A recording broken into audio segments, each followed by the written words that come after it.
নমস্কার বন্ধুরা। তো আজ আপনাদের জন্য একটা খুব স্পেশাল স্মার্টফোনের ইনফরমেশন নিয়ে চলে এসেছি। এবার দেখুন, ব্রিটেন মানে ইউকের মার্কেটে মোটোরোলা G35 আর G55 এসে গেছে। তার মানে ধরে নিন ইন্ডিয়া, বাংলাদেশ এইসব জায়গায় খুব তাড়াতাড়ি এসে যাবে। কিন্তু আর একটা স্মার্টফোন খুব তাড়াতাড়ি আসতে চলেছে, মানে সার্টিফিকেট সাইটে এসে গেছে, লঞ্চ এখনো হয়নি। ফোনটার নাম হলো মোটোরোলা G75। আর আমার কাছে স্মার্টফোনটার পুরো ডিজাইন, কি স্পেসিফিকেশন আছে সবকিছু অলরেডি এসে গেছে। তো এই জন্য এই ভিডিওতে আমরা এই মোটোরোলা G75 সম্বন্ধে A to Z সবকিছু ডিসকাশন করব। আর এটাও দেখবো যে প্রাইস পয়েন্টটা আসছে, তো সেই হিসাবে সবচেয়ে বেস্ট স্মার্টফোন হবে কি হবে না, এই ভিডিওতে আমরা এটা সম্বন্ধে আলোচনা করব।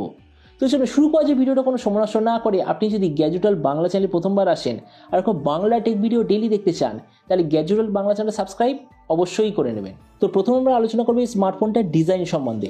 তো যেমন দেখতে পাচ্ছেন, এবার যে মোটোরোলা G75 পেছন দিক দিয়ে দেখতে হবে এক্স্যাক্টলি এরকম। মানে রিসেন্টলি যে মোটোরোলা H50 নিও লঞ্চ হয়েছে, তাতে আপনি যেমন ডিজাইন দেখতে পেয়েছেন এক্স্যাক্টলি সেরকম ডিজাইন এরও পেছন দিকে আপনি দেখতে পাবেন। ফোনটা টোটাল 3টে কালারে আসবে, ব্লু, ব্ল্যাক আর সিলভার। এর পেছন দিকের কভারটা যতদূর মনে হচ্ছে প্লাস্টিকের ব্যাক কভার, সাইডে আছে প্লাস্টিকের ফ্রেম। এর থিকনেস হলো 7.8 মিলিমিটার আর ওয়েট 179 গ্রাম। ডিসপ্লের দিক থেকে এতে আপনি পাবেন 6.8 inch full HD plus 120 hertz IPS LCD display, তার সঙ্গে 240 হার্জের টাচ সামনিং রেট, 1000 নিটসের brightness, 20:9 aspect ratio, 93% screen to body ratio. আর ডিসপ্লে যে প্রোটেকশন সেটা হলো গরিলা গ্লাস 3 এর ডিসপ্লে প্রোটেকশন। তার মানে সোজা কথা বলতে গেলে যে প্রাইস পয়েন্টটা আসছে সেই হিসেবে ডিসপ্লেটা সত্যিই খুব ভালো। প্রসেসরের দিক থেকে এতে আপনি পাবেন Snapdragon 6S Gen 3 5G processor. ক্যামেরাতে আছে 50 আর 8 মেগাপিক্সেলের ডুয়েল রিয়ার ক্যামেরা, তার সঙ্গে 16 মেগাপিক্সেলের সেলফি। এর যে রিয়ার ক্যামেরা সেটা হলো লিথিয়া 600 সেন্সার, যেটার সঙ্গে আছে OIS এর অপশান। এই যে স্মার্টফোন আপনি টোটাল দুটো ভেরিয়েন্টে পাবেন, একটা হলো 8/128GB, দ্বিতীয়টা 8/256GB। র্যামের কোয়ালিটিটা LPDDR4X, মেমোরিতে আছে UFS 2.2, যেটার সঙ্গে হাইব্রিড কাস্টটের অপশান। ব্যাটারিতে আছে 5000 mAh ব্যাটারির সঙ্গে 30 ওয়াটের চার্জার, আর কানেক্টিভিটি হলো USB Type-C।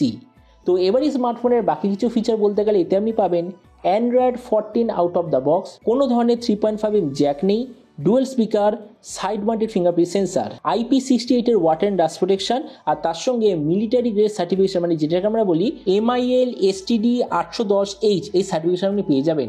আর এরপর আমি যদি OS আপডেট সাইকেল সম্বন্ধে বলি, তো মনে হচ্ছে এতে আপনি পাবেন 2 বছরের মেজর OS আপডেট আর 3 বছর সিকিউরিটি আপডেট। তো এবার সবচেয়ে মেন জিনিস, ফোনটা কি দামে লঞ্চ হবে। দেখুন স্পেসিফিকেশনটা থেকে আপনি নিশ্চয়ই বুঝেই গেছেন। অলরেডি মার্কেটে যেটা অ্যাভেলেবল আছে, যেটার নাম হচ্ছে মোটোরোলা G85, যেটার অ্যাকচুয়াল লঞ্চ প্রাইস হলো 18,000 টাকা। এই ফোনটা ওটার একটা লাইটার এডিশন হবে। তো এই জন্য কনফার্ম এই স্মার্টফোনটা লঞ্চ হওয়ার কথা 16,000 টাকার আশেপাশে।